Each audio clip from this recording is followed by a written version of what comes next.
بسم الله الرحمن الرحيم. السلام عليكم ورحمة الله وبركاته. بینەران و بیسەران و خۆشەویستانی کەناڵی ئاسمانی پەیام و بەرنامەی دوانگەی خەڵک، سەلام و ڕەحمەتی خواتان لێ بێم کاتەوە و کاتێکتان باش. خۆشحاڵم لە ئەڵقەیەکی نوێی ئەم بەرنامەیە بە دیداری ئەوەی ئازیز و خۆشەویست شاد دەبمەوە. خۆشەویستان و بەڕێزان، وەکو دەستپێکی بەرنامە و هەمیشە پێم خۆشە ڕوونکردنەوە لەسەر چەند خاڵێک بدەم. یەکەم، ئەو خۆشەویستانەی کۆمنتە نووسن لە بۆ تەوەری ئەڵقەی بەرنامەی دوانگەی خەڵک، تکایە بە کۆمنتەکان جوان و شیاو بن بۆی ئێمە بتوانین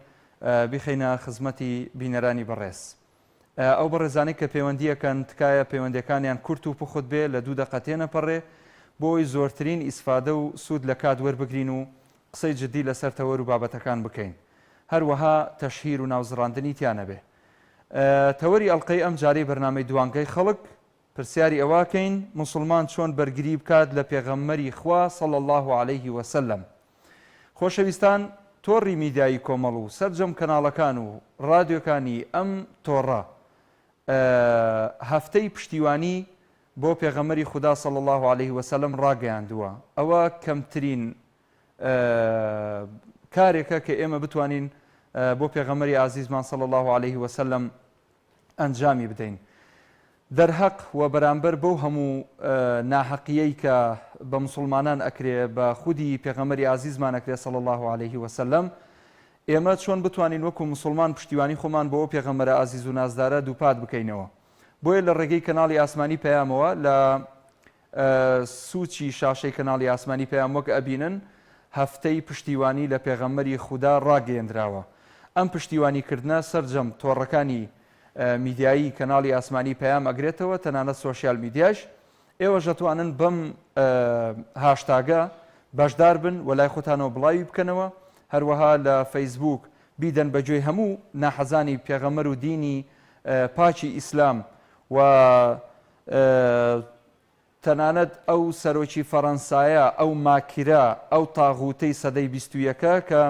ئیعلانی حرب و دژایەتی پێغەمبەر و ئیسلامی کردووە لە ئێستادا، ئینشاءالله سەرشۆڕی بۆمێنێتەوە و ئینشاءالله لوتی لە ئەرزەدا بە زووترین کات پشتیوان بەخوای گەورە. یەکەم پەیوەندی وەرەگرم، باوکی بەیاد وەرەگرم لە هەولێرەوە. السلام عليكم. وعليكم السلام ورحمة الله وبركاته. باشی باوکی بەیاد، زۆر سپاس دەکەم، مەمنونی جەنابتم. مەمنونتم. وەڵام چۆن بەرگری لە پێغەمبەری خوددا بکەین؟ دەستگرتنە بە سنەتەکانی. بەڵێ. ئێمە ڕێوی ڕێبازەکەی ئەو بکەین. دومیش بۆ وەڵام دانەوەی سەرۆکی فەڕەنسا یەکەم شت مسلمانانی کوردستان بە تایبەتی بادایکۆتی ئەو کاڵایانە کە فەڕەنسین. جوان. داوا لە خەڵکی کوردستانی دەکەم بەڕاستی هەڵوێستا بێ خۆپیشاندانێک ساز بکەین بە هەموو لایەک ناڕەزایەتی دەربڕین بۆ بەردەم کوسڵخانی فەڕەنسا. دەستخۆشتان لێ دەکەم، باری تەندروست زۆرتەوە نییە. زۆر سپاس، ئینشەڵڵا خوای گەورە شیفای عاجیلت بۆ بنێرە باوکی بەیاد. هیوادارین ساغ و سەلامەت بی. کاگاران وەرەگرم لە چەمچەماڵی خۆشەویستەوە. السلام عليكم. وعليك السلام ورحمة الله وبركاته. كاك محمود جان باشی. كاك آرام جان جنابت شونی؟ دەست خۆشی بەرنامەکەتان لێکم. سپاس دەکەم، خوا لێ ڕازی بێ ئاخوا، مەمنونم. وەڵام من لێرەوە بە مسلمانان ئەڵێم دەستیان خۆش بێ کە دیفاع لە پێغەمبەری خۆشەویستمانەکەم صلی الله علیه وسلم، بەڵام با خەفەتیش نەخۆن، چونکە ئەوانەی بەڕاستی مسلمان بن و ئەولیای خوا بن نابێ خەفەت بخۆن، نابێ ترسیشیان لەسەر بێ. بەڵێ. چونکە ئێمە ئەبینین وەختێک بووە مەکە کەس نەبووە دیفاعی لێ بکە، خوای گەورە خۆی تێرە ئەبابیلەی ناردووە دیفاعی لێ کردووە و نەی هێشتووە کاول کریە و ڕوخێندرێ. ئێستش پێغەمبەری بەڕێز و خۆشەویست کە خوای گەورە خۆی سوێنی بە تەمەنی خواردووە کە خۆشەویستترین مەخلوقە لای خوای گەورە، حتمەن ئەوانەی کە دژایەتی پێغەمبەریان کردو، ئەوانەی پێشوو ئەبوو جەهل و ئەوانە بۆ چۆ چوون؟ ئەمانەی ئێستا بۆ چۆ ئەچن؟ یعنی ئەبێ مسلمانان گەشبین بن، مسلمانان بە گوڕوتینتر بن لەسەر مسلمانەتیان، نابێ ساردنەوە، نابێ بترسن، نابێ خەفەت بخۆن.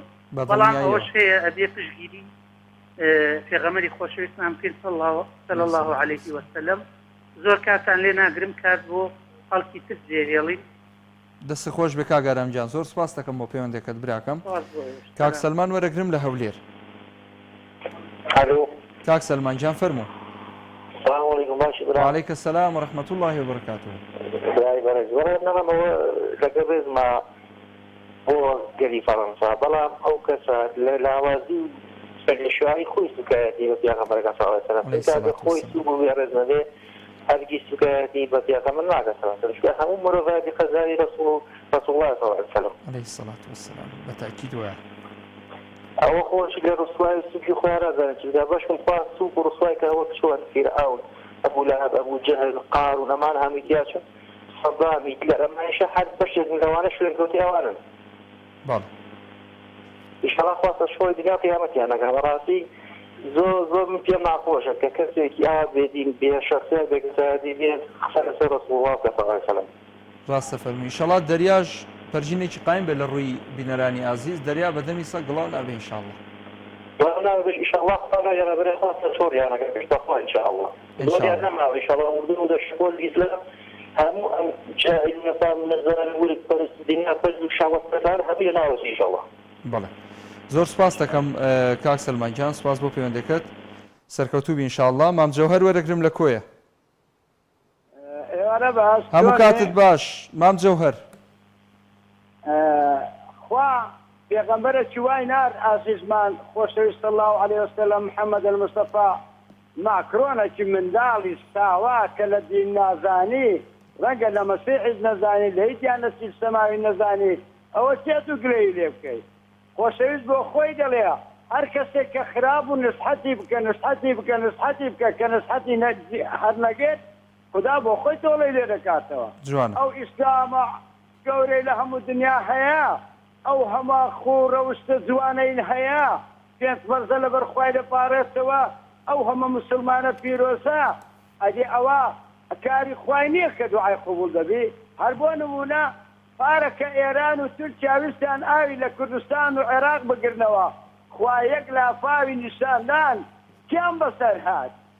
ئەتوی ئینسا دەبی ئەو شتانە بەهاتەر نەگری. ئەوەندەی پێ بڵێ بە ڕئیسی بەڕاستی برێسپاک بۆ جەنابەت کە هیچ شتێک نازانی ئەگەستەکن لە دیانەت بزانی بە باسی محەممەد المستەفا دەبا هەیکەلێکی بە ناوەکی گەورە لە بەردەمی قەسرەکەت بنووسی بۆ ئەوەی هەموو کاتێک کە هاتێ ناو قەسرەکەت بزانی مانای دینی ئیسلام و خۆشەویست محەممەد المستەفا و قورئانی پیرۆزی مەلایکەتی ئەرز و ئاسمان و خدر زیندەی لە تۆلیان چیە. ئەوانە گەورەترن لەو کەسانی کە بەرامبەری ئیسلام ڕەوشتی ناپاکیان هەیە ئەوانە بدەنە دەستخوای خوا بۆ خۆی انتقامیان لێوەردەگری. بەڵام ڕێگەم بدە دەڵێن داعش تاسە تۆ مەنتقەی کۆنتراهاوسم لەسەر ئەوەی نووسیا داوای لێبردن لە خەرجی کوردستان دەکەم. دەڵێم شێری مەیدان بۆ کوردستان هەمیشە هەر پێشمەرگەیە مناڵەکانی برسینە و باوکیشیان لە جەبهەیە مناڵی سەرکردەکان لە خۆشیدا بەهرەیە برینی موچەکانمان بەردەوامیشی هەیە میلەتیش کەس و ماتە هەر چاوی لە کۆیلەیە سەرکردە لە دیوەخان بۆ پێکەنین هەلهەلەیە خدایە ڕزگارمان کەی لەم مەینەتەی کە هەیە ئەجینابی خۆ کوردە لەم عەزابەت کە هەیە دەبی ماکرۆن و ئەوانەی دیکە مام جەوهەر ئەوە بۆ خۆت ئەو شێعرانە دەنووسی؟ ئادێ هەموو شاری خۆمە دەست شارێکرد بە ڕێگەم بدە با شارێکی لۆ دەڵێن بەڵام زۆر گەورەیە. ئەو شعرا داوا لە خەرجی کوردستان دەکەم ڕێگەم لێ نەگری. کاتێک کە سەری ناوخۆ دروست بوو ئەو هۆندراوەم دانا گوتم هیتلەر نەبوون دنیادا گیرکەن دنیا ڕاپەڕی و دابەشتان بکەن بۆ کردانم ئاژاوە کورتکەوتە ئەم قوڕاوە بە هەزارانیش کوژراژنیش بێوەژن ماوە ڕاپەڕین لە کوردستان بۆ نەمانی دوژمنان تا کورد بە خۆشی بژی کە نەمێنێت خوێنمژی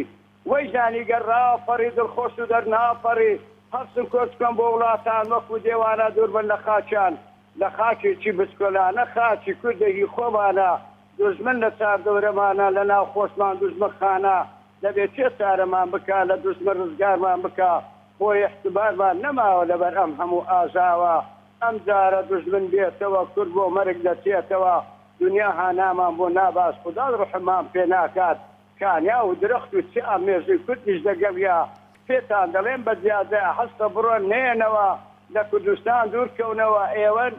ئێوە دژمنی خاک و کورد هەستن زوو بڕۆن دەستبر قوتابخانەتان درۆیە بۆ کورسی ئەمڕۆ ڕۆیە گەر دەتانەوێ کورد بژیبا نەمێنێت خوێن بژیت هەڵسومەرە ڕێککەون تا بەسەر دژمنکەون باکوور یەکتر بگرێتەوە دژمن بۆ خۆی دەسوێتەوە حکمڕانی دیموکراتیت بۆ میلەت بێ بە عەدالەت نەک بۆ هەندێک وەک بەهەز بێ بۆ هەندێکی جەهەندەم بێ ئەودا مافی مرۆڤ دەبێتن کول لە عەزاب دەردەچێتن بامێژوی کورد پێتان بڵێ بژن سەرکردەکان بڵێ ئێوە بتمانەی میلەتن بەرامبەر دژمن عیلەتن داهاتوی کوڕ ڕۆناک دەبێ هەر منە و ڕیسوا دەبێ ئەو خودایە گەورەی کە ئەو کوردەی خەڵک کردیا قەناعەت بکە لەو سەرکردانەی کوردش قبوڵ ناکە با بە خۆیان دابستنەوە بێنە ناو میلەت داوای لێبردن بکەن وازە دژی و مەینەت و برسەتی خەڵکی کوردستان بینە دەست خۆش مام جەوهەر دۆلاری میلەتیان بریتە خاری ڕوڕەشا بۆ دەمینێتەوە نێ ناو میلەت لەبەرەوەی خدا و پێغەمبەر ئەو خدا و کوردەی خەڵک کردیا پێغەمبەرەکەی محەممەد المستەفایە قەناعەت بکە بە هیچ کەس لە ناوناسی بەو سەرکردانی خۆشمان لە ناوناسی ڕوڕەشی بۆ ئەو کەسانەیە کە دژی میلەتی کوردن ئەگەر چ لە خۆمان چ لە دژمنانی ترسمات خواحەت هەر بژیت خوا لەگەڵ مام جەوهەر کاک سالار وەرەگرم لە بیارە کاک سالار ببوورە کاک سالار گیان ببوورە دەمێکە لە خەتی لە خزمەتان فەرموو شەو باش زۆر سپاس برای شیرینم ئێمە پشتی لە پێغەمبەر پشتی لە خوا بۆ شوێنی بۆ شێوازە نابێت برای عەزیزم بەڵێ ئەگەر سەرنج بی خوای گەورە فەرمێ من عمل صالحا من ذكر أو أنثى كدوي باشكا من عمل صالحا من ذكر أو أنثى من الريامين وهو مؤمن أما إيمان دارة إنسان إيمان دار إنسان مسلمان عملي صالح به كدوي باش به إلا أن بمسان ناكا عزيزم أزاني أويك فرنسايكا أويك غربيكا أويك بحساب يما طاغوت أويك كدناب دفرموي شواز فري على برد ولا زوي وشتانا يا بطاغوت ويا بعندي وشين عبجي كأفرموي دريا بدمي صك في زابات قلنا به عزيزم إسلام قدمتها أعطوني على الاستشوار دعاية بكرة لازم هناك عزيزم إسلام على الاستشوار يعني إخوة على الاستشوار ركلامي على عزيزم كاك سالار قربان كاك سالار قسەکانە زۆر جوانە ئێمە طبعا حتمما مەبەستێکمان هەیە لەمەی کە ئەیکەین مەبەستەکە یەکەم سەرخستنی دینی پیرۆزی ئیسلامە و دووەم بە ئاگاهێنانەوەی کۆمەڵێک خەڵکی خەوتووە بەرامبەر بەم دینە پیرۆزە کە ئاگای لێ نییە وڵاتان یعنی بۆ نمونە وڵاتێکی وەکو ئیمارات دێ پشتگیری لە سەرۆکی فەڕەنسا ئەکا بە ناوی دین و ئیسلام و مسلمانەوە جەنابەت وەکو بینەرێک وەکو جۆگرێک ئەچیتە ژێر تەئسیراتی کۆمەڵێک قەزیەوە کاڵەی ئاوها نابێ بەم شێوازە نابێ ئێخۆ پێغەمبەر صلی الله علیه و سلم جەنگی بەدر و ئوحود و حونەین و خەیبەر و هەموو ئەمانەی بۆچی کردووە ئەگەر تۆ پێت وا بێ پێ لەسەر پێ لە ماڵەوە دابنیشین و بەدیار تەلەڤیزیۆنەوە دەستخەینە پشتی سەرمان بڵێن ئینشاءالله ئەم دینە خوا سەرێخە مطمئین بەوانیە خوای گەورە ئێمەی کردووە بە وەسیلە بۆ سەرخستنی دین و پێغەمبەرەکەی و سەحابەکان و تەواوی ئەو پیرۆزیانەی کە بۆ ئێمە هاتووە بە عەزاب نەک بە خۆشی ئەم دینە بە خۆشی نهاتووەتە دەستی ئێمە بۆیە ئێمە وەکو مسلمان ئەرکی سەرشانمانە دیفاعێکی تەواو لەم دینە بکەین لە پێغەمبەرەکەمان بکەین جا هەر کەسێک بێ ڕێزی بکە تۆی معنی ناڵێم ببوورە تۆش بێ ڕێزی بەرامبەر بە پێغەمبەر و بە دینی ئیسلام بکەی لەناو کۆمەڵگەیە جێر نابێتە کۆمەڵگەی مسلمانان حتمما تۆش هەروەکو کەسێک سەیرەکەی کە بەرامبەر بە دینی ئیسلام ئەڕشێتەوە و بەو شێوازە لەگەڵ ڕێزم تۆی معنی ناڵێم کەسێک ئەڵێم ئەگەر بەو شێوازە بیر بکاتەوە برای شدیم ئێمە ئینشاءالله تۆ کاتە باشی کە کەسێک لەگەڵ خراپ بێ کە تۆ کەسێک لەگەڵ باش بوو ئیتر باش بوو لەگەڵ ئەو کەسەیە هیچ قیمەتێکی نییە برازم ئەو ڕۆژنامانەی کە کارکردن ڕسوولی خواگەن چیان کردووە تکایە نەگڕا فەرموو يعني حديثكاني مسلم وبخاريان هنا وأزيزم يعني صحيحي مسلم وبخاريا كبإجماع أفرمون دواء القرآن حديث مسلم وبخاري واحد وضع بلى کاک سالار تۆ کێشەت چییە؟ تۆ کێشەت چییە؟ ئێستا تۆ کێشەت چییە؟ چیت بۆ بکەم؟ کێشەی تۆ چییە؟ کێشەت چییە تۆ؟ بەکوتی ئەم حەدیثە ئەم کاریکاتەکە کردویانە ئەم جناوە کە ئەیانن دڵنیا بە ئەمان جنێوگە ئەو حەدیثانە ئەیان کە یا سوکاتی بەو حەدیثانەکەن کە لە خودی خۆیان سوکایەتە بە خودی پێغەمبەر یعنی سەرنج بە لە صحیحی مسلم بوخاریە هاتووە کە پێغەمبەر گەنجەکانی یا کوڕەکانی بەنی قوڕەزەی هێناوە تەماشی لەگەڵ ڕێزمەبەری کردوون ئەوەی تووشی هەبووە سەری بڕیوە ئەوەی کە تووشی نەبووە كتابة كويلة أما حديثة كاكا يعني كباري فرنسا أما يكذو كاكا في كذوها يعني الله ليك ساعة بيغمر لقال لي ينضخ يزانيا جماعي كذوها كي أمي اختدروا أنا سيكون نادي أنت قلتوا كاكا إساتو كاك سلام إسابة بساري شكب كم فوا أنا بداخلي يعني خيزاني جماعي كغمر كاك سلام كاك سلام تو تشهد لقل بخاري ومسلم هي لقل ماكرون ماكرون مسلم وبخاري والله على إنسان أمير قال إنسان أمنية كاكا أديهم هذه أملامين إساتو تأيدي كاكسلا إساتو تأيدي كاركي ماكرونكي تأيدي ناكي إذا توا سباس دست خوش به إن شاء الله سركوتوبي أجر تأيدي ناكي أولا بابتي بخاري ومسلم لدو دقيقة تلفونا ناكري إما ليرا أو شيكاريانا بكين أويكا هيا ولأرزي واقع دا أيبينين إما باورمان بفرمودي پیغمبر هي صلى الله عليه وسلم باورمان ب كوملك بنماو أساسيات ومبدأ وبرنسيف هي براسي لقضي دين وبيروزيكاني أم آينا بويا لدو دقيقة ناكري يعني تلفون بكي بووي خلالي بخاري ومسلم رحمتي خوان ليبي وإن شاء الله خوا پاداشتيان باتوا خەلەلی ئەو پیاوە بەڕێزانە لە شاشەی کەناڵی پێیامەوە بخەیتە ڕوو یاخود بڵێ وەڵامی ماکرۆن ئاوا نادرێتەوە نەعبێ بڵێ سەری دای لە بەردوو دا ئەگەر تۆ مؤەیدی و دەستخۆشی لە ماکرۆنەکەی شەڵا تۆش بە دەردی ماکرۆن بڕۆی ئەگەریش جەنابەت دژایەتی ماکرۆنەکەی ئەو معنای لەگەڵ ئێمەیە تو ئیشەڵا خوای گەورە سەرکەوتوی دنیا و قیامەتەکە چاوە ڕاستەکەم حیاتەکەم دەپا پەیوەندیەتر وەرگین چێمان لەگەڵا السلام عليكم عليكم السلام ورحمة الله وبركاته كاك ملا محمد سيد لبير مقرونو ما مصطفى محمد جان دستخوشي برنامج برزة اللي لكم زور سپاس دكم ما مصطفى ملا محمد ما مصطفى جان يا ربي خوي جورة كوتو سرفراسك إن شاء الله اللهم آمين خوالي رازي اللهم صل على محمد وعلى آل محمد اللهم صل على حبيبنا محمد وعلى آل محمد اللهم صل على شفيعنا محمد وعلى آله صلى الله عليه وسلم داواکارم لە ێزانی مەزن خۆی گەورە لەعنەت و خشم و قینی خۆی بەسەر ماکرۆن واتە کرۆنا ماکرۆن یعنی کرۆنادا بڕێژێ بالضبط ئەمە یەکەم دووهەم مامۆستا گیان ئێمە وەکو موسڵمان دەبێت دیفاع لە پێغەمبەری خۆی بکەین چونکی من بۆ شخصی خۆم و ماڵ منداڵم دەکەم بە قوربانی ڕەسوولی ئەکرەم عەلەیهی سەڵات وەسەلام داواکارم لە هەموو موسڵمانانی جیهان ئەوەی کە عیلاجیشی لە ماڵەوە هەیە ئەوەی کە سابوونیشی هەیە ئەوەی کە مەشینێکی ڕشاشینی هەیە ئەوە کە یەک سۆندەی هەیە شەریکەکەی فەڕەنسیە لەبەر فاتڕیدا بەڵێ مامۆستا گیان بەڕاستی فەڕەنسا وەرە مێژوەکەی بخوێنەوە پڕیەتی لە درۆ دەلەسە و پیا و کوشتن و قەسابخانە و ئەوانە یعنی بەڕاستی ئێمە وەکو موسڵمان پێمان ناخۆشە کە کابرایەک بە ناوسەر و خۆی ناو ماکرۆن واتە لەگەڵ ڕێزندا پۆندەرە واتە حەیوان ئولائیکە کەلئەنعام بەل هوم ئەضەل كمثل الحمار يحمل أسفارا بحر دريا بدمي سق دواو نابي سق بأسمان بوري كليري بو ناباري من ليرة وداوا لحمو مسلمانين جهان دو بارد كموا لفر أم قضية في غنبري خواه صلى الله عليه وسلم نابي دانيش نابي فوق بدين هر كسيك خميد بكا برانبر بدفاع غنبري جورا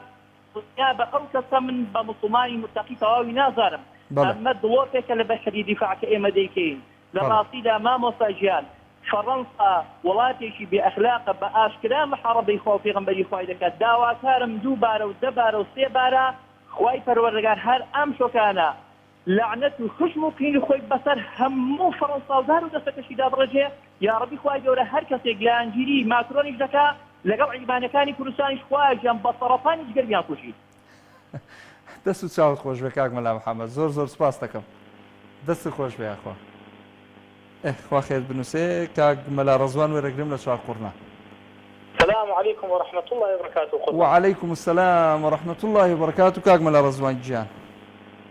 بلغ العلا بكماله، كشف الدجى بجماله، حسنت جميع خصاله، صلوا عليه وآله. اللهم صل على محمد وآل محمد وصحبه وسلم. سيدنا محمد مامۆستاژیان لەبۆی کە بابەتەکەی جنابت دیفاعکردنە لە پێغەمبەری خوددا عەلەیهی سەڵات وەسەلام پێویستیمان بەوەیە کە ئەگەر بمانەوێت بە تەواوەتی دیفاع لە پێغەمبەری خوای بکەین عەلەیهی سەڵات وەسەلام پێویستیمان بە قائید و بە سەرکردەیەک هەیە کە پێشێوایەتی موسڵمانان بکات. پێویستیمان بەوەی هەیە کە مامۆستایەکان بە هەمان گڕوتینی ساڵی 2006 کە دشت بە دانیمارک ئەو کاتەی کە کاریکاتێر کرابوو لەسەر پێغەمبەری ئیسلام عەلەیهی سەڵات وەسەلام پێویستە مامۆستایان بەو گڕوتینەی کە ئەو کاتە لە ساڵی 2008 لە ساڵی 2006 خەڵکانێکی زۆریان هینا سەر شەقامەکان ئێستاش کە لە ئەرشیفی کەناڵەکاندا هەیە ئەو ڤیدیۆیانە لێ دەدرێتەوە مووەکانی جەستەمان گفت دەبیتەوە قەلبمان گرش دەبی هەز دەکەی کە بەڕاستی ئەوە نمونەی ئیسلامەتی تەواوە کە ئەمە گچکەترین جانفیداییە لە بۆ پێغەمبەری خوا عەلەیهی سەڵات وەسەلام هەرچنەبی بە زوبان ئەلێرەوانە بە خۆمان ڕای بگەێنین بچینە بەردەم باڵێۆزخانەی فەڕەنسا ڕای بگەێنین کاکە ئەو حاڵەتە لەگەرەمە ناگونجێ ئێستا وڵاتەکان باسی دیموکراسیەت ناکەن باسی ئازادی خوازی ناکەن با ئەمەش ئازادیمان هەبی با دیفاع لە دینەکەی خۆمان بکەین لە پێشەوایەتی خۆمان بکەین بەڕاستی ئەو ڕۆ چەند شتانت هەیە کە وا دەکا ئینسانەکان دڵیان پێتون بی بەڕاستی ئینسان وا بکاتن کە شکی لە موسڵمانەتی خۆی و خەڵکانی دەوروبەری هەبی ئەوڕۆ چەندین پۆستم دیتێ لە فەیسبووکدا هەر کوردن و هاوزمانی من و تونە کاک محمود تەماشا دەکەین لە فەیسبووکی وڵا فەڕەنسا دۆستایەتی لەگەڵ کورد هەیە لێ حەق نییە ئەمە ئەوها بەرامبەروان بکەین قوربان جان ئەمە پێشی ئەوەی کەوا کورد بین مسلمانین چونکە ئەو ئیسلامەتیە فێری کردینە کە ڕێز لە کوردایەتیمان بگرین نەتەوەی خۆمان خۆش بێ و پێغەمبەری خوا عەلەیهی سەڵات وەسەلام باسیەوەی کردیە حەرامە کە ئینسان پشت لە قەوم و قیلە و عەشیرەت و زوبانی خۆی بکە و تەنانەت لە هەندێک شوێندا بەدەیوسیش هاتیە و ئینسان دەبیژی لە قەڵەم دەدرێ ئەگەر هات و پشتی لە ڕەچەلەکی خۆی کرد دین ئەوانەی فێری مەکردیەکەمە نەتەوەی خۆمان خۆش بێ ئێستاکەش بین پشت لەو دینەی بکەین کە ئەمەی فێرکرد نیشتیمانمان خۆش بێ زۆر عیبە لە بۆ ئەوانەی کە بەو شێوازە کرد دەکەنەوە ئەگەر بزانین کە ئەو قسانە هەندە ئاسان نییە والله ئەگەر کەسێک پێی احتیاجی بێ ئەو قسانەی کە ماکرۆن کردیتی یان هاوشێوەی ئەوان کە قسە بە پێغەمبەری خوددا دەرێن عەلەیهی سەڵات وەسەلام یان ئەوە تا یەکێک لە مامۆستایەکان لەسەر کەناڵێکی ڕاگەیاندن ڕای دەگەێنی دەرێت زۆر احتیاجی ئەگەر کەسێک جنێو بە پێغەمبەری خوددا بدا یا ڕەب داوات لێ دەکەم ئەوانەی کە گیان لە دەنگمانە ئامین بکەن زەلیلی ئەو کەسە بکەیتەوە پێی احتیاجیە جنێو بە پێغەمبەری خوا بدرێ عەلەیهی سەڵات وەسەلام عولەما متفقن ئەو کەسەی کە جون بە پێغەمبەری خوا بدە عەلەیهی سەڵات وەسەلام ئیلا هەدەبی بکوژرێ بەڵام خلافەک هەیە هەندێک دەفەرمون ئەگەر تۆبەی کرد ناکوژرێ هەندێک دەفەرمون ئەگەر تۆبەش بکا هەدەبی بکوژرێ مادەم جنێوی بە پێغەمبەری خوای دادی عەلەیهی سەڵات وەسەلام چەندین نمونەمان هەیە لەوانە یەک لەوانە کتێبێک بە ناوی السەیف المەسلول على من شتم الرسول صلى الله عليه وسلم ئیمانی سوبوچیە تەنها باسی ئەو حاڵەتانە دەکات کەعبی ئەشرەفمان هەیە لە سیرەدا کە باسی ئەو حاڵەتە دەکات قوربان هەر حەزم لێ بوو بۆ ئەوەندەی پەیامەکەی خۆم بگەێنم یا ڕەبی خوا لێ ڕازی بێ مامۆستا مەلا ڕەزوان گەورەت کردین بە پەیوەندێکت زۆر سپاس دەکەین هەمیشە لەش ساغ و سەلامەت بی ئینشاءڵڵا زۆر سپاس کاک بیلال وەرەگرم لە هەڵەبجەی شەهید سڵاو لێ براکەم سڵاوی خوا لە جەنابەت سڵاو لە تۆش برا بەڕێز دەکەم پێشەکی اللهم صل على سيدنا محمد وعلى آل سيدنا محمد دەست و چاوت خۆش بێ وڵی خوای گەورەت لێ بێ کاکە محمود گیان کاک محمود بەڵێ گیان کاک بیلالی گیان لە خزمەتە کاک محمود گیان بەڕاستی زۆر دەستخۆشی دیەکەم ئێستا وتەیەکت پێشکەش کرد قسەی دڵی منت کرد بەڕاستی خوای گەورە ئێمە لەسەر ئەم زەمینە بۆچی دروست کراوین دوو لە ڕووی جەناتان خۆ ئێمە حیوانین هەر بخۆین و بخەوین یعنی ئێمە ئەگەر ئێمە وەکو موسڵمان دیفاع لە دینەکەمان نەکەین دیفاع لە پێغەمبەرەکەمان نەکەین ئەی بۆچی ئەو مولحید و کافر و بێدینانە بە هەموو شێوەیەک دیفاع لە بەرنامە چەوت و پیسەکانی خۆیانەکەن ئەی بۆ ئێمە نەتوانین دیفاع لە دینەکەی خۆمان بکەین والله ئەوەی جنێو بە پێغەمبەر بدا ئەوەی جنێو بە پێغەمبەر بدا حساب کەس نەی بە خودایەوە ئەوەی جنێو بە پێغەمبەر دڵنیا بە پێ ئەمسەر ئەوسەر ئەبێ بکوژرێت دڵنیا بە ئەبێ بکوژرێت یعنی کافرە بە بێ شک کافرە ئەبێ بکوژرێت یعنی بەڵام بەڵام حیف کە ئێستا مسلمان ئاوای لێ هاتووە کەوتۆتە ژێر قسەی ئەموو ئەو کاریگەری قسەی ئەموو ئەو بە ئارەزوی خۆی ئەم هەڵی نەکا بە ئارەزوی خۆی ئەو کەوتۆتە ژێر قسەی ئەموو ئەو یعنی نازانم مسلمانی چین هەر بەتەسکەرە مسلمانە. کاک بیلال گیان اینجا کە هەندێک خەڵکیش دێتە سەر خەت و ئەڵێ کاکە قسە بە وڵاتان و بە سەرۆکی وڵاتان و بۆ خەڵکە مەڵەن و ئیسلام دینی تەسامح و ئاشتیە و کورە کاکە وەڵا ئەگەر ئاشتیەک بریتی بێ لەسەر شۆڕی بەرامبەر بەو پرەنسیپانەی کە خوای پەروەردگار وەکو بنەما و بنچینە بۆ ئێمەی مسلمانی داناوە بێدەنگی بێ لە ئاسی ئەو هەموو بێڕێزیە وەڵایی ئەوە ئیتر مردنی ئەو ئینسانە باشترە وانە؟ والله بەدڵنیاییوە برا گەورەکەم والله بەدڵنیاییوە والله ئینسان بەوە جوانە دیفاع لە مەبدە و پرەنسیپ و لە بنەما جوانەکانی شریعەتی ئیسلام و پەروەردەی جوانی ئیسلام بکە نابێ لی بێدەنگ بێ نابێ سەری خۆی کسکە واتە هەر مسلمانێک لە ئاستی ئەم ناحەقی کە بە پێغەمبەرەکرێ صلی الله علیه وسلم تا ئەم ساتە وەختە بینەری پەیامە یان لەم فەیسبوکەوە ناتوانێت ئەو بەرنامەیە شەیر کا مەسەلەن لە ترسی ئەوەی بڵێن وڵا کابرا بۆ نمونە مسلمانە یان ئیسلامیە یان هەر دەستەواژەیەکی تر عیبەیەکی زۆر گەورەیە یعنی تۆ سەری خۆ شۆڕکەی نەک عیبێ سەر شۆڕیە مردنی باشترە یا کەسێ لەبەر موچێ یا لەبەر قسێ یا لەبەر شتێک یا لەبەر اینێک بڕوە تەنەزول لە دینەکەی خۆی کات تەنەزول لە ئەوەی کاکە کە جنێو بە مقدساتی جنێو بە ئیتر من ئامادەم ئەگەر جنێو بە دایک و باوکم بە خۆم بدرێ یعنی ئامادەم لە هەنێ حاڵەتە بە لە هەنێ ئینە ئەگەر قبولیکەم بەڵام ئەگەر جنێو بە پیاغەمبەرەکەم بدرێ ئامادەم پەلە بکرێم لە پەنا ئەو کەسەش پەلە بکەم سەری لە لاشە بکەمەوە والله ئەی خوا پاداشتە باتەوە ئینشەڵڵا دەست و چاوت خۆش بێ کاک بیلال جان ئینشەڵڵا وعلى نیاتیکم ترزەقون خوای گەورەش بە پێی نیەتی خۆت لەگەڵەکە ئینشەڵڵا زۆر سپاس بۆ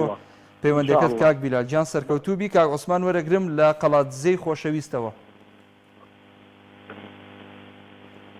کاک عوسمان ئەو کاتت باش مامەسا گیان هەموو کاتت باش کاک عوسمان گیان بەڕێزی مامەسا لە خزمەتان فەرموو. مامەسا گیان وەڵاهی موسڵمانان چۆن بەرگری لەو خۆشەویستە بکەن ئەوە خوای گەورە کە ئەو نورە جوانی بۆ ئێمە دابەزاندووە خوای گەورە حەق بۆ خۆی دیفاعی لێ دەکەن ئەنجا لەسەر موسڵمانانیش پێویستە دیفاعی بکەن هەر وڵاتێک هەر کەسێک هەر شەخصێک سوکاتی پێ بکات سوکاتی بە خۆی دەکات. بەڵێ ئەوە نوری ئێمەیە ئەوە ذاتی ئێمەیە ئەوە چاوی ئێمەیە ئەوە خۆشەویستی ئێمەیە ئەوە هەموو جانی ئێمەیە ئەو شەخصە کاک عوسمان جوانە. کاک عوسمان بەڵێ یعنی تۆ بۆ خۆت لە واقعی ئەم دنیادا پێغەمبەرت بینیوە صلی الله علیه وسلم؟ نەبیوە. باشە لە خەوندا بینیوتە؟ نەبیوە. جا تۆ نەتبینیوە ئەوەندەت خۆش دەوێ ئەی ئەگەر سەحابەیەک خۆی بۆ پێغەمبەردا بێتە کوش دەبێت چەندی خۆشویست بێ. بەڵێ ئەی ئێستا ئەگەر لە واقعی ژیان بەڵێ دەست و چاوت خۆش بکە عوسمان گیان بەڕێزی مامەسا گیان هەموو موسڵمانێک پێویستە دیفاعی لێ بکات لەو خۆشەویستە هەر بژیت بێگومان کورە موسڵمان وەڵا موسڵمان کاک عوسمان موسڵمان بۆ جوانە دیفاع لە دین و لە ئاین و لە پیرۆزەکانی ئیسلام بکە وەڵی موسڵمانێک خوا موسڵمانێکی پێ خۆش نییە بێغیرەت بێ ئەوە نەسی کەلام و بە کورتی بۆ پوختی. کاک عەبدوڕەقیب گیان بەڵێ زۆر سپاس کاک عوسمان لە قەڵاتزەوە. کاک عەبدوڕەقیب چاوی چاوم لە خزمەتام زۆر سپاس. کاک عەبدوڕەقیب لە کەلارەوە فەرموو. السلام عليكم ورحمة الله وعليك السلام ورحمة الله وبركاته. كعب الرقيب جان الله يخوي جورا لأيول هاتي برا خشبي صلاوي خوالة جنابة بإبراكم برا زوانك أما أنا زين وانا أما سيوري الشيطان أما أنا سيوري الشيطان سيوري إبليس ده سيور يا مقيم ما أجر تشفيتني وخما كسيوري كما هش حركة يمكن سيوري خش ما ثاني أما أنا سيوري الشيطان أما برنامج بدار إجرائي إسرائيلي ومجوسي وجولكي أمانة وڵاتی فەڕەنسانە وڵاتی فرەسەگ ئەوانە کەوا ئەکەنە باشە بۆچی بۆ ئەوانەیە براتوانەکەم بۆ ئەوانەیە مامۆستایەکی زانکۆی تۆپان ئەو برای منە براکەوەی منە برای هەمووانە بۆچی بۆ ئازادی بێ بەحەپێنێ بەڵام بۆ من ئازادی نوێ پەروەڕەکەم پێشەواکەم کە خوای گەورە سوێنی بەرۆی خواردووە بەرگری لێ بکەم والله من ئێستا ئاواتە خوازم بگەێمایە فەڕەنسا و ئەو ماکرۆنەوە دەست بێت بکردایە بەس بێتم چی ئیمدا برای کاک مەحموود کاشکەسی برایەکەش ئەسەوتی تۆ فەرمودوتی هەندێک کەس بۆ من لە کوردستانی خۆمانەوە یەژن وایە وڵاتی فەڕەنسایە با من شتێک هەبێ بڵم خوای گەورە لە قورئانی مبارەکە فەرمووێت فمن يعمل مثقال ذرة خيرا يره ومن يعمل مثقال ذرة شرا يره هەر کەسێک بە خەڵک خەردەدەیە بە خەڵ مقاڵەیە ئەوەیە پێ خۆش بێت وەکو ماقمە سەگە و جەهەنمی و دۆزەخیە ئەگەر تەوبە نەکات ئەوانە ئاواکەنە برا جوانەکەم من پێم وایە بەڵێ بایکۆتکردنی کاڵای فەڕەنسا هۆکارەکە بەڵام ئەوێ باڵوێزەکانی وەکو سەگ بنێرنەوە جارێتر ناماقۆلیوانەکەن وەکو سەگ نیارکەن ئەمانە ئەگەر ئاوا لەگەڵیانم کاک مەحموودیان ئەگەر ئاوا لەگەڵیان بە ئەوێ وەکو سەگ لە نامان بێت ئەوە ڕۆژەکەمانە کاک مەحموودیان کاک عەبدوڕەقیب گیان ئەمە هەمووی نەتیجەی ئەو کەسانەیە یاخود ئەو وڵاتانەیە کە تەمسیلی ئیسلام و مسلمانانەکەن و بێدەنگن بە نمونەی ئیمارات و وڵاتی سعودیە بەڕاستی ئەوان ئێستا تەمسیلی بە حسابی خۆیان مسلمانانەکەن بەڵام لە هەموو کەسێ زیاتر بێدەنگن و بێ هەڵوێستن و ئیشاڵڵا ڕوڕەشی دنیا و قیامەتن خۆی خەتای ئەوانە بەشێکی هەرە زۆری خەتای ئایفۆن ئەم چەند ماوەیەکە ئەوە زەماوەنی ئیمارات و سەڵاتێکی شوی بە دوولەهە کرد ئەوە زەماوەن بەڵێ ئەوە ئیمارات ئەوە بەحرەین ئەوە سعودیە ئەوە چەند وڵاتێکی تر بەڕاستی خۆی ئەمەیە ئیشاڵڵا هێدی ئەوانیش کۆتاییان پێدێ بە ئیزنی خوا دەست و چاوت خۆش بێ ئەومانی هەنوێنی سعودیە و ئیماراتە دەی دوولەکە خۆشی لە من باشە ئەگەداری ئەوان چۆن هەڵوێستی واتە لەبرن ئەوانە ئەگەر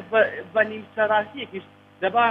یەک قسە بوو تیرایە بە ملیکێکیان با بوویتە ساو کرە بزانە چەند شتیان هەوردەیەک وڵاتی خۆشمان ئەوێ فڵکردەکان ئەوێ ئەوانەی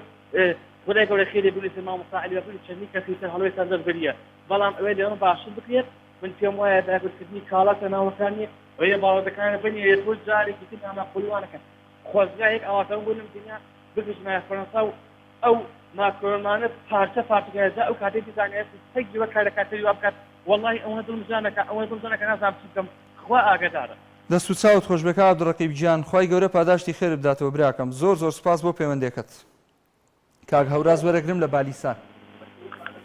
السلام عليكم وعليك السلام ورحمة الله وبركاته باشی براکەم جەنابەت چۆنی کاک هەوراز گیان زۆر سپاس براکەم بەڕێزی لە خزمەتت داین فەرموو خزمەت لەمەوە براکەم وەڵاهی نازانم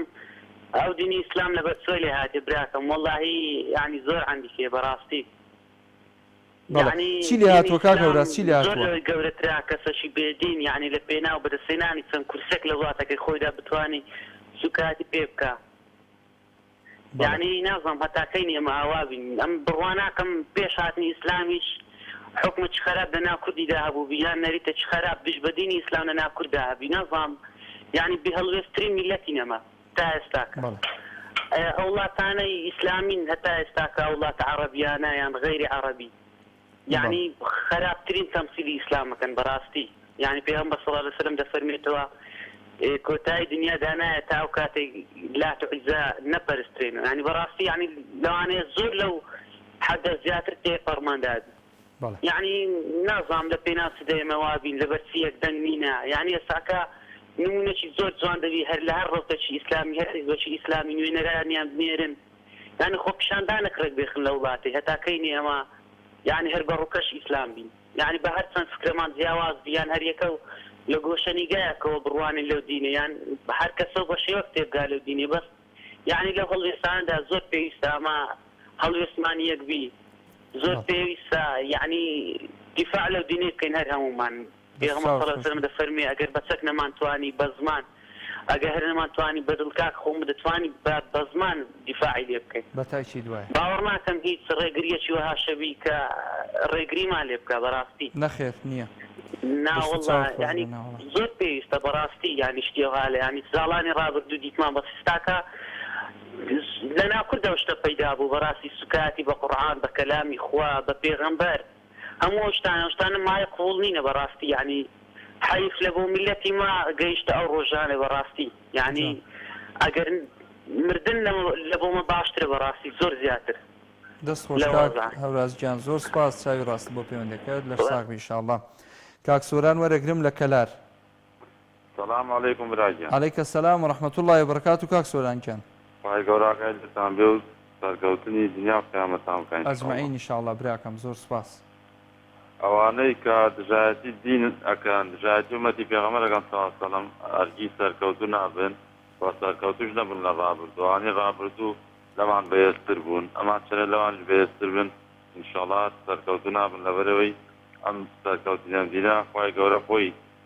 مژدەی داوە و بەڵێنی داوە سەریخا تر خۆشبەختەوە کەسەیە کە بێتەوە هۆی سەبەبی سەرکەوتنی دینەکە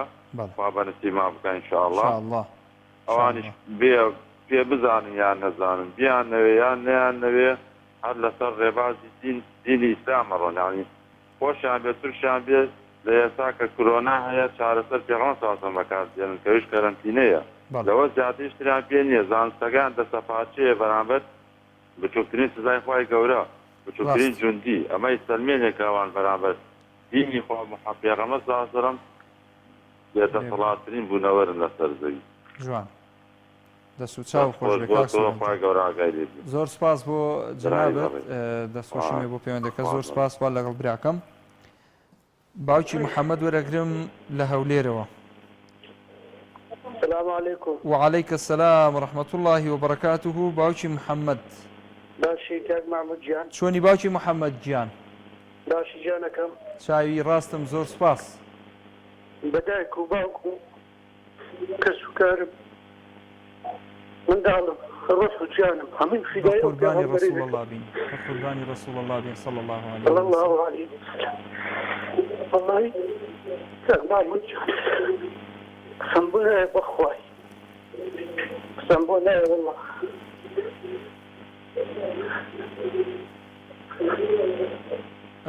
خوا خێرت بنووسێ باوکی محەممەد بەردەوام بە فەرموو وڵی لەسەرمان پێویستە کاک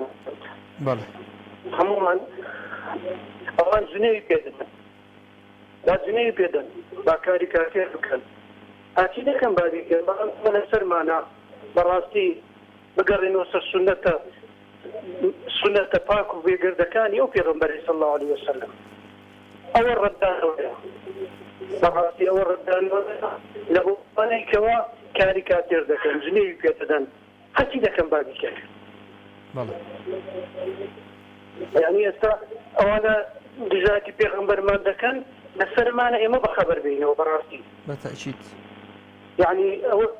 نازانم یعنی خەڵک بەس بە قسە نابی بەڕاستی تاوە لەوێن دەرێتە سوکایەتی ئەوەی خۆی بۆ موسڵمان دەزانی ئەوەی بە خۆی شوێن کەوتوی پێغەمبەری نازا دەزانی صلی الله علیه وسلم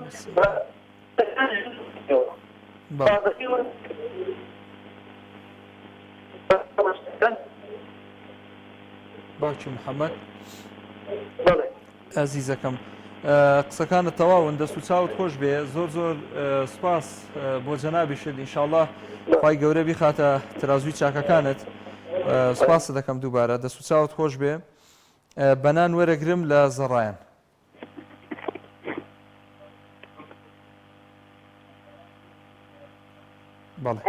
بەڵێ فەرموو بەنان خان السلام عليكم وعليك السلام ورحمة الله وبركاته أنا رشتي بمعسلون وفوق عشانة بس تأكيد كاغو مرجان فاصلة مكان من ألم خود عندي حرمتي فراشتي كاغو مرجان فاصلة وين يكفاري فاتيري لتذكر يا ضريت بما مقيت أن كويلة فرنسا وقتلقها إلى أفياها اللي سيد معسلونة كاتو فراشتي وكتب خيط يا ريسي من هنا هو ألم خوا غدت نتيجة بس ما خوا منهم ينتشي كورونا هو نتيجة فرنساية أو كتاب نتيجة من الصحة هذا هو ينتشي إن شاء الله بەڵێ جۆمان لێتە دادەبەنام دەست و چاوت خۆش بێ دەستخۆشی بەنامەکان هەمیشە سەرکەوتوو بی ئینشاءڵڵا خوشی بە ڕێزی ئێمەی زۆر زۆر سپاس دەکەین خوا پاداشت بداتەوە ئینشاءڵڵا کاک عومەر وەرەگرم لە شاری سلێمانی چاکی ماوەسا عومەرجان لە خزمەتام اللهم اجمعين ان شاء الله امين يا رب العالمين او پیغمبر او نخوه شویستا اما نخوه شویستا مجينا داري ما صلوات بين لما زوجي كوريكا بانهم صلواتي بو اريان بقرعات دەست و چاوت خۆش بێ دەست و چاوت خۆش بێ احتیاج و محتاجی کەس نییە والله في شعر في شهية أو تياي بإيمان شرطي ناوي لقيامتي شابهشتي ناوي تياي إيمانات أحد دولتها للدنيا وقامت بشي رحمتها تياي سروت ودائم كيفتي تياو كاغا زاري شو قيمتي دەست خۆش ماوەسا عومەرگیان زۆر سپاس دەکەین خۆی گەورە پاداشت باتەوە ئینشەڵڵا سپاس بۆ پەیوەندەکەت باوکی ئەیوب وەرەگرم لە چەمچەماڵەوە السلام عليكم. وعليكم السلام ورحمة الله وبركاته. اللهم صل على محمد وعلى آل محمد كما صليت على إبراهيم وعلى آل إبراهيم في العالمين إنك حميد مجيد. أي خوا پاداشت باتەوە ئینشەڵڵا. كاكا دەستخۆشی بەرنامەکە دەکەم. کاکە گیان لە خزمەتە. بۆ ئەم بەرنامەجوانە خوای گەورە ڕئیسی فەرەنسا ڕوڕەشی دینا و قیامەتکە. ئامین. کەوا بەرامبەر پێغەمبەری خوا صلی الله عليه وسلم ئەم وشە ناشرینانەی بەکارهێناوە. بێگومان ئینشاءڵڵا هەر ڕۆژە بێ. داواکارم لە هەموو مسلمانانی کوردستان هەمویان یەکەڵوێز بن. بەڵێ. یەکەڵوێز بن بەرامبەر ئەم بەرامبەر ئەم بێدینانە بەرامبەر ئەم بێ زەمیرانە کە بەرامبەری پێغەمبەری خوا صلی الله عليه وسلم ئەم نابەجیان ناکەن. بەڵێ. بۆ دەستخۆشی بەرنامەکەتان دێکم خۆی گەورە ئێمەش دەستخۆشیمان بۆ پەیوەندەکەی جەنابەت هەیە هەمیشە سەرکەوتووبی باوکی ئەیوبجان ئەجمعین ئینشاءڵڵا ئەجمعین براکەم سەلامەت بیاخوا کاک بەکر وەرەگرم لە سلێمانی. السلام عليكم. وعليك السلام ورحمة الله وبركاته. باشی مامۆستا گیان چۆنی کاک بەکری گیان؟ باش پێغەمبەر ڕێزی وەڵا بەنسبەت ئەو لە دوانەی ئەو بەرەوکیە وڵاتەوە بەڕاستی ئەمە زۆر دەمێکە ئەو کەسانەکەوە یعنی بەڕاستی نازانن ڕێز لە کەنەها مسلمان هەیە لە گوێی زەویە بەڵام خوای گەورە فەرمێ یوریدونە لیوطفئوا نور الله بأفواههم ئەحسەن والله متم نوره ولو كره الكافرون بەدڵنیاییەوە نوری خوا بەفووی دەمی ئەوان ناکوژێتەوە جوانە وإنجارە پێغەمبەری خوا صلی الله عليه وسلم خوای گەورە فەرمێ ورفعنا لك ذكرك ڕووە کاتە پێغەمبەری خوا صلی الله عليه وسلم کەسانێکی بێنرخی وەکو ئەو کەسە یعنی هیچ نین هەر شانی باز نین هەتاوەکو ئەوان بەو شێوە قسە بکەن دینی ئیسلام گەورە ئەبێ مسلمانان گڕوتینی زیاتر وەرەگرن جا ئەوان بێعەقڵن نەفامن خوای گەورە زەلیلیان کا سەرشۆڕیان کا هەر بژیت دەست خۆش بە کاک بەکرگیان مامۆستاگیان دەستخۆشی لە زەرەکەم و لە بەرنامەکەش سپاس دەکەم یا ڕەبی خوا لێ ڕازی بێ کاک بەکرگیان مەحفوظی دنیا و قیامەت بی ئینشاءڵڵا. کاک محەممەد لە هەولێرەوە فەرموو کاک محەممەد گیان. کاک محەممەد السلام عليكم. وعليك السلام ورحمة الله وبركاته. باش براكم. شلونك كاك محمد جان؟ مريزي صوتك ممنون. لخدمتها ينفرموا. مريزي صوت والله من تبارته بعد لما يعني دبلت أوبلم ك ما هيش بريز ناكات يعني ومن مشاور كين يعني شلون علي يعني بنعك مسلمانان لامد يعني أخوان أو كتوه كب وايلي هاتو يعني سونالي أوان واها سكن كشتيشي أوان كله يعني أول شيء ككرديانا بزي جيشتو ما بس كان جيشتو. بالله. و يعني وام واك فهمك مهم تنيش توي بتوعي بيكي نيجي بايكوت كدني كالاي فرنسي وأنا أول باشترين زر يعني ليه داو وتاكتين شكل بتوعي بيكي لما ردت نامي. بالله. دەست خۆش بە کاک محەممەد سپاس بۆ پەیوەندەکەت ئەبوو ئەحمەد وەرەگرم لە سلێمانی. دوای ئەبوو ئەحمەدیش ئاخر پەیوەندی وەرەگرم کاک ئەبوو ئەحمەد فەرموو. السلام عليكم. وعليك السلام ورحمة الله وبركاته. دەستخۆشی ئەو بەرنامەتان دەکەم برای عەزیزم. زۆر سپاس کاک ئەبوو ئەحمەد. برای عەزیزم پێغەمبەر و ئیسلامی پیرۆز ئێمە دشمنی زۆرە. بەڵام بەحر بەدەمی سەد گڵاو نادێت ئێمە سەر و ماڵمان لە پێناوی پێغەمبەراتی داکەین ئەگەر بەدەستمان بڕەوە قبوڵ ناین بەڵام لەگەڵ ئەو فەڕەنسای ئێمە چی بڵێن چیمان پێکرێت دەڵێن بەڵام ناڕەزایی و ئەومانەیە بەرامبەر ئەو زاڵمانەیە کە ئەو نەبێدینن فەڕەنسا کە وڵاتێکە پیاو لە پیاو مارەکە ئێمە بە تەمای چی بینێت بەرامبەر پێغەمبەر ئازیز تەرقەیان ناماقوڵ ئێمە هیچ ناتوانین چی بڵێن چیان پێ بڵێن بەڵێ وەڵا هەر بە دڵیش پێت ناخۆش بێ هەر باشە والله گریانم نەگوتر والله دەستم بڕوا قەسەم بەخۆ بە تاقی تەنها لە پێناوی خۆ پێغەمبەرە خۆمە دەم بەکوش یعنی ئاقۆڵی لێ هەڵەکەی ئاوە ئەرێ قەسەم بەخوا سەر و ماڵم لە پێنایە دانێم بەڵێ بەڵا ئینشاءڵڵا خوای گەورە پشت بە خوای گەورە پشت بە خوای گەورە ئینشاءڵڵا کاگە بۆ ئەحمەد گیان دەست و چاوت خۆش بێ سپاس بۆ پەیوەندیەکەت هەر ساغ بی ئینشاءڵڵا خوا لەگەڵ بێ کۆتا پەیوەندی هەیە باش کاگە بۆ ئەحمەد کۆتا پەیوەندی بوو دەست خۆش بێ کاگە بۆ ئەحمەد کۆتا پەیوەندی بوو زۆر سپاس بۆ تێکڕای پەیوەندیەکانی ئێوەی ئازیز و خۆشەویست ئازیزان و خۆشەویستان هیوادارم ئینشاءڵڵا کاتێکی بە سوودمان بەڕێ کردبێ و من بۆ خۆم هەمیشە حەزم وایە کە لە هەموو بەرنامەیەکە لە هەموو دەرکەوتنیەکە چونکە ئەم پەیامە هەم ئەم کەناڵی پەیامە و هەم پەیامی ئیسلام بە شێوەیەکی گشتی پەیامی ڕەسوڵ الله صلی الله عليه وسلم قەت چاوەڕێ مەبن ئێمە سارد ببینەوە لە دیفاعکردن لەم پێغەمبەرە عازیز و نازدارە وقت چاوەڕێ مەبن ئینشاءڵڵا و پەیامە جوانەی ئیسلام لەم کوردستانە بکوژێتەوە ئینشاءڵڵا هەمیشە کەناڵی پەیام و پەیامی جوانی ئەم ئیسلامە و ئاڵای پیرۆزی ئیسلام هەمیشە بەرزەمێنێتەوە لە ناخ و دەروون و بیر و باوەڕ و هزر و هۆشمان بۆیە دیفاعکردن لە پێغەمبەر صلی الله علیه وسلم ئەرکێکی ئەخلاقی و دینی هەموو مسلمانێکە وەکو کوردێک ئێمە بەڕاستی ئەبێ وەفامان هەبێ بۆ پێغەمبەرێکی عازیز کە چانی ئێمە مسلمانین سپاس بۆ خوا چانی لە وڵاتێکی ئەوروپینی نازانین دین و ئیمان و ئیسلام و خوا و تاعەت و عیبادەت و کۆی پەرستشەکان چییە سپاس بۆ خوا من کۆتایی بەرنامەکە بە سرودێکی خۆش بۆ ئێوەی عازیز کۆتایی پێهێنم هیوادارم هەموو لایەک بەدڵی بێ لە مەدحی پێغەمبەر صلی الله عليه وسلم يا نبي سلام عليك يا رسول سلام عليك يا حبيب سلام عليك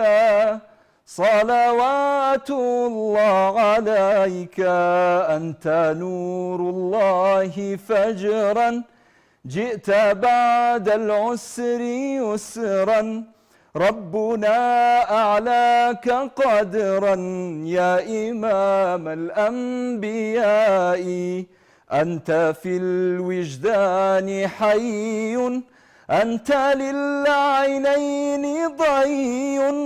أنت عند الحوض ري أنت هاد وصفي يا حبيبي يا محمد يا نبي سلام عليك يا رسول سلام عليك يا حبيب سلام عليك صلوات الله عليك يا حبيبي سپاستانەکەم ببورن کۆمنتەکانمان نەخوێندەوە تا ئەڵقەیەکی تری دوانگەی خەڵک ئەسەلام عەلەیکوم وەڕەحمەتوڵڵاه